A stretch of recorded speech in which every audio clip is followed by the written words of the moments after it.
नमस्कार। कब्ज हमारे पाचन तंत्र से जुड़ी हुई ऐसी समस्या है जिससे पेट साफ नहीं होता और पेट साफ करने में काफी दिक्कतें भी आती है। कब्ज में रोगी को कई बार शौच जाना पड़ता है, मल एकदम सख्त हो जाता है और सख्त मल की वजह से हमारे गुदा में घाव होना, खून बहना, पाइल्स होना, बवासीर होना, ये सब भी हो जाता है। सीधी सी बात है, भोजन सही ढंग से नहीं पचता और इसीलिए आसानी से वो बाहर भी नहीं निकल सकता।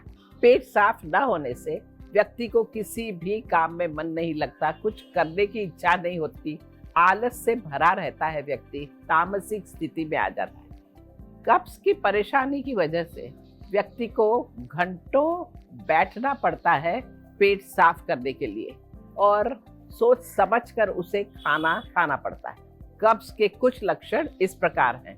प्रति सप्ताह 3 बार से कम मल त्याग, कठोर, सूखा और ढीलेदार मल, मल त्यागने में कठिनाई या दर्द, मन में हमेशा असंतोष की भावना, पेट दर्द या पेट में ऐंठन, भूख में कमी, पेट फूला हुआ, गैसेस होना, मिचली होना, ये सारे लक्षण। कब्ज को दूर करने के लिए कई प्राकृतिक तरीके हैं। आइए हम इन्हीं तरीकों की चर्चा करें। पहला, पानी पीना। समय समय पर पानी पीना बहुत ज़रूरी है। अगर ना पिए तो पानी की कमी हो जाती है और कब्ज ज़रूर होता ही है। पानी सही मात्रा में पीना बहुत ज़रूरी है। सवेरे उठते से ही 1 गिलास गर्म पानी ज़रूर पिएं। रात को सोते वक्त भी आधा गिलास गर्म पानी ज़रूर पिएं।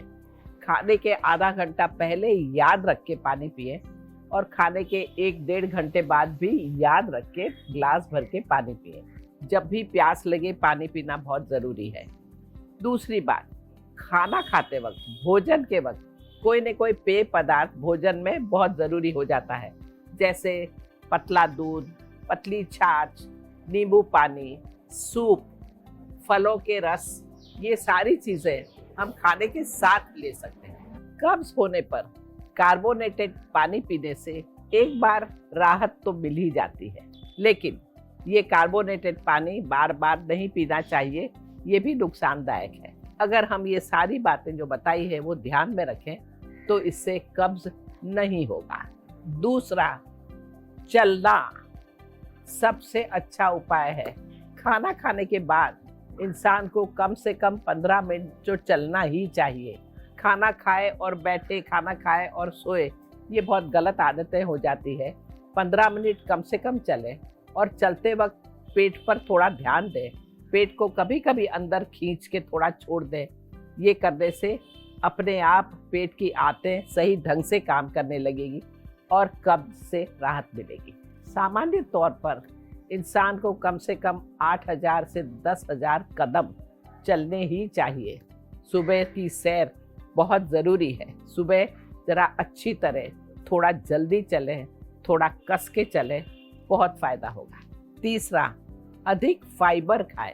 कब्ज का इलाज करने के लिए आपको अपने भोजन में फाइबर का सेवन बढ़ाना बहुत ही ज़रूरी है। हम जब फाइबर खाते हैं ना, तो मल की मात्रा हमारे शरीर में बढ़ जाती है और इसीलिए त्याग करना भी बहुत आसान हो जाता है। ये भोजन को पाचन तंत्र से तेजी से निकालने में मदद करता है। विभिन्न प्रकार के फाइबर जो हम आहार में लेते हैं, उनका अलग अलग असर पाचन तंत्र पर पड़ता है।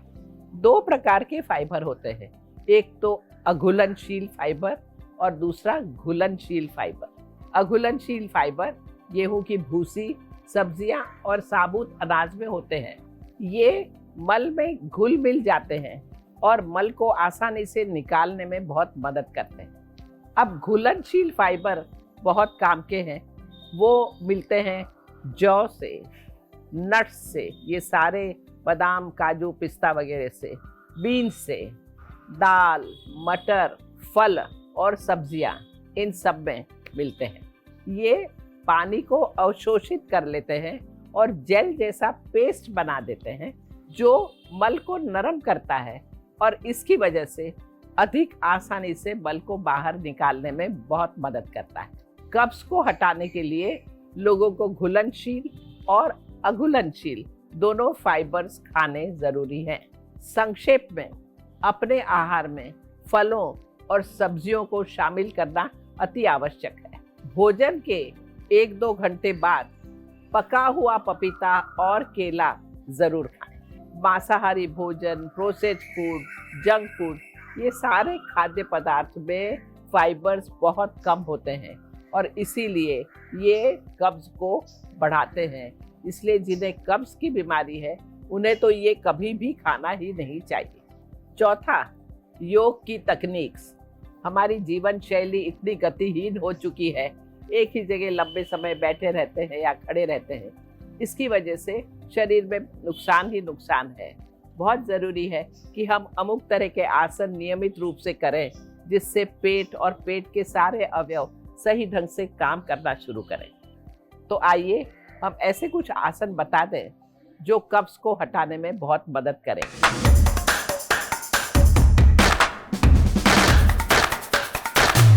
पहला है पवन मुक्तासन, दूसरा है पश्चिमोत्तानासन, तीसरा है अर्ध मत्स्येंद्रासन, त्रिकोणासन, सुप्त वक्रासन, वीरभद्र आसन, भुजंगासन, वज्रासन, भद्रासन। ये सारे आसन पाचन शक्ति को बढ़ाएंगे, पाचन में मदद करेंगे और आंतों की गतिशीलता को बढ़ाएंगे। पांचवा, प्रोबायोटिक खाद्य पदार्थ जरूर खाएं। ये प्रोबायोटिक पदार्थ पुराने कब्ज को हटाने में बहुत मदद करते हैं। प्रोबायोटिक जीवित बैक्टीरियाज होते हैं जो पेट में जाकर हमारे पेट और आंतों को स्वस्थ बनाने में मदद करते हैं। इनमें बिफिडोबैक्टीरिया और लैक्टोबैसिलस शामिल है। कुछ लोग जिन्हें बहुत पुरानी कब्ज है उनके शरीर में बैक्टीरियाज का असंतुलन होता है। प्रोबायोटिक जो होते हैं ना, वे शॉर्ट चेन फैटी एसिड को तैयार करते हैं और इससे हमारी कब्ज में बहुत ही फर्क पड़ता है। वे शॉर्ट चेन फैटी एसिड का उत्पादन करके कब्ज के इलाज में मदद कर सकते हैं। वे आंत की गतिविधियों को सुधार सकते हैं जिससे मल का त्याग करना आसान हो जाता है। तो प्रोबायोटिक लेना जरूरी है और प्रोबायोटिक का सबसे अच्छा स्रोत है दही। दही को अपने दैनिक जीवन का हिस्सा बनाना बहुत ज़रूरी है। लंच में दही लें या 1 से 2 ग्लास छाछ पिए। अब छठा, प्रीबायोटिक खाद्य पदार्थ। प्रीबायोटिक एक अपचनीय कार्बोहाइड्रेट फाइबर है। वे आंतों में लाभकारी बैक्टीरिया से स्वास्थ्य में बहुत सुधार करते हैं। वास्तव में प्रीबायोटिक मल त्याग की प्रवृत्ति को बढ़ाने में मदद करते हैं और इस वजह से आसानी से मल त्याग हो सकता है। प्रीबायोटिक के खाद्य पदार्थ हैं लहसुन, प्याज, केले और चने। सातवां, आलू बुखारा और जामुन का सेवन जरूर करें। आलू बुखारा, अंजीर, जामुन और पेरू जिसको कहते हैं जामफल, ये सारे पदार्थ प्राकृतिक रेचक है। अक्सर प्रून और प्रून जूस को कब्ज के लिए एक प्राकृतिक उपाय भी बताया गया है। इनमें सॉर्बिटॉल होता है जिससे इसका प्रभाव रेचक है। आठवां, कब्ज का मनोवैज्ञानिक पहलू।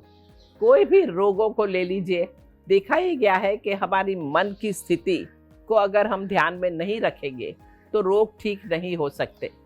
मन की स्थिति को समझना बहुत ज़रूरी है। कब्ज में मन की स्थिति क्या होती है? इंसान का स्वभाव चीज़ों को पकड़ के रखना, उसे छोड़ना ही नहीं आता। कोई चीज़ बुरी लगी, वो बुरी लगी तो लंबे समय तक वही मन की स्थिति रहती है। ऐसे लोग कठोर मानसिकता वाले होते हैं। वो चीज़ों को पकड़ के रखना ही जानते हैं, छोड़ना नहीं जानते। छोड़ो, भूल जाओ, ये उनकी मानसिकता में है ही नहीं और इसीलिए कब्ज भी उसका एक दूसरा रूप है जो शरीर में परिवर्तित होता है। तो अपने स्वभाव को बदलना बहुत बहुत ज़रूरी हो जाता है। हमेशा याद रखिए, अगर कोई ली है तो छोड़ना आना चाहिए। एक विचार आया, उसे छोड़ना आना चाहिए। ये अगर मन में नहीं कर पाते तो नुकसान है। योग में तो साफ कहा है कि अच्छी नींद लेना और ध्यान करना, ये दोनों बहुत ही ज़रूरी है और इसके लिए थोड़ा समय ज़रूर निकालें। योग में टेक्निक्स हैं जैसे कि सुखासन, योगेंद्र निष्पन्द भाव और पूर्ण शरीर के आराम के लिए शवासन। अच्छी नींद लेना भी उतना ही ज़रूरी है। तो इन सभी उपायों का उपयोग करें और तनाव मुक्त रहना सीखें। बहुत फ़ायदा हो जाएगा, जीवन भी बहुत आनंदित हो जाएगा। जीवन के हर क्षण आनंद आएगा, हर क्षण को सही ढंग से जीने का उत्साह बढ़ेगा। तो बस थोड़ी सी कोशिश है, उतना ही करना है और आप स्वस्थ और आनंदित जीवन जी पाएंगे। नमस्कार।